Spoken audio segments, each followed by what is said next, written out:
আওয়ামী লীগ যতবার কঠিন বিপদে পড়েছে ঠিক ততবারই দুর্দান্তভাবে ফিরে এসেছে, যাকে বলে কামব্যাক করা। খাদের কিনারা থেকে ফিরে আসা আওয়ামী লীগের জন্য নতুন কিছু না। দেখে নিন আওয়ামী লীগ কিভাবে সংকটে পড়েছে এবং সেখান থেকে ফিরে এসেছে। শুরু করতে হয় ১৯৭৫ সালের ১৫ই আগস্ট দিয়ে। সেদিন শেখ মুজিবুর রহমান ও তার পরিবারকে শেষ করে দেওয়ার মাধ্যমে আওয়ামী লীগের শেকড় উপড়ে ফেলার চেষ্টা করা হয়েছিল। ওই দিন ঢাকা সহ সমগ্র বাংলাদেশ হঠাৎ থমথমে হয়ে যায়। দল হিসেবে আওয়ামী লীগ তছনছ হয়ে যায়। দলে প্রচুর ভাঙনও দেখা দেয়। প্রশ্ন উঠেছিল দলের হাল ধরা নিয়ে। এমন বাস্তবতায় ১৯৮১ সালের ১৭ই মে দেশে ফিরে আওয়ামী লীগের দায়িত্ব নেন শেখ হাসিনা। দেশব্যাপী দল পুনর্গঠনে কাজ করেন। তাকে সহযোগিতা করেছিল বঙ্গবন্ধুর তৎকালীন সহযোগীরা। কিন্তু কাজটা সহজ ছিল না। আওয়ামী লীগের কিছু নেতা তখন সেনা সমর্থিত সরকারে যোগ দিয়েছিল, তাই দলীয় কর্মকাণ্ড চালানো কঠিন ছিল। অনেকে ধারণা করেন ভারতের রাজনৈতিক সহানুভূতি আওয়ামী লীগকে ফিরে আসতে সাহায্য করে। প্রবাসী আওয়ামী লীগ নেতারা যেমন সৈয়দ আশরাফ, তোফায়েল আহমেদরা ভারতের বিভিন্ন শহরে সমন্বয়ের চেষ্টা করেন। ১৯৮২ সালে হুসেন মোহাম্মদ এরশাদ সামরিক শাসক হিসেবে ক্ষমতা গ্রহণ করে। আওয়ামী লীগ ধীরে ধীরে এরশাদ বিরোধী আন্দোলনে যুক্ত হয়, যদিও প্রথম দিকে তারা নিঃস্ব এবং দুর্বল ছিল। শেখ হাসিনা ও আওয়ামী লীগ বুঝতে পারে তাদের এককভাবে ফিরে আসা সম্ভব নয়, তাই তারা বামপন্থী দল, ছাত্র ইউনিয়ন,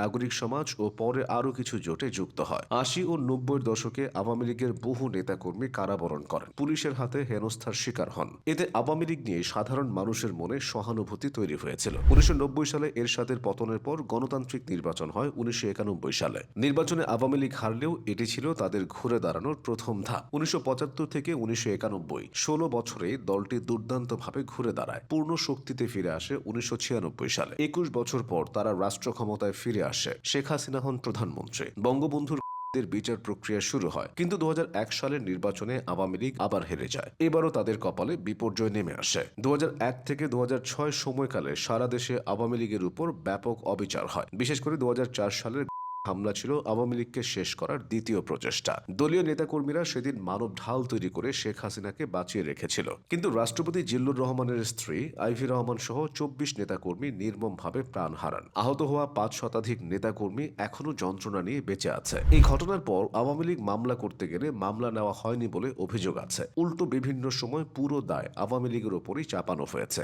দল আবার নেতৃত্ব হারানোর শঙ্কায় পড়ে যায়। তবে আওয়ামী লীগ আবারও শান্তিপূর্ণ রাজনীতি ধরে রাখে এবং জনসংযোগ বাড়ায়। তারা ২০০৭-এ তত্ত্বাবধায়ক সরকার আসার আগেই সংগঠিত হতে শুরু করে। শেখ হাসিনা আন্তর্জাতিক সমর্থন আদায়ে কৌশলী ভূমিকা নেন, যেমন যুক্তরাষ্ট্র ও ইউরোপীয় ইউনিয়নের সমর্থন অর্জন করেন। এছাড়া জনমনে আস্থা ফিরিয়ে আনতে তিনি বিরামহীনভাবে ছুটেছিলেন। কিন্তু তখনও বিপর্যয় শেষ হয়নি। ২০০৭ সালে সামরিক ব্যাকিংয়ে তত্ত্বাবধায়ক সরকার আসে। দুর্নীতি বিরোধী অভিযানে শেখ হাসিনা সহ সব বড় নেতাকে জেলে ঢোকানো হয়। শেখ হাসিনা ও খালেদা জিয়াকে রাজনীতি থেকে বাদ দিতে চাওয়া হয়। এমনকি আওয়ামী লীগকে ভাঙার চেষ্টা হয়। তবে ২০০৮ সালের নির্বাচনে ডিজিটাল বাংলাদেশ, শান্তি ও উন্নয়ন, এই তিনটি বড় বার্তা নিয়ে দলটি ভোটে যায়। তারা ঐতিহাসিক জয় পায়। এরপর টানা ১৬ বছর আওয়ামী লীগ দেশ চালিয়েছে। ২০২৪ সালের ৫ আগস্ট বাংলাদেশের ইতিহাসের প্রথম প্রধানমন্ত্রী হিসেবে শেখ হাসিনা ভারতে পালিয়ে যান। এবার আওয়ামী লীগের সভা সমাবেশ নিষিদ্ধ হয়েছে। তাই এবার আওয়ামী লীগের ফিরে আসাটা পাহাড় ঠেলে সরানোর মতোই কঠিন হবে। আওয়ামী লীগের কপালে কি প্রত্যাবর্তনের গল্প লেখা আছে?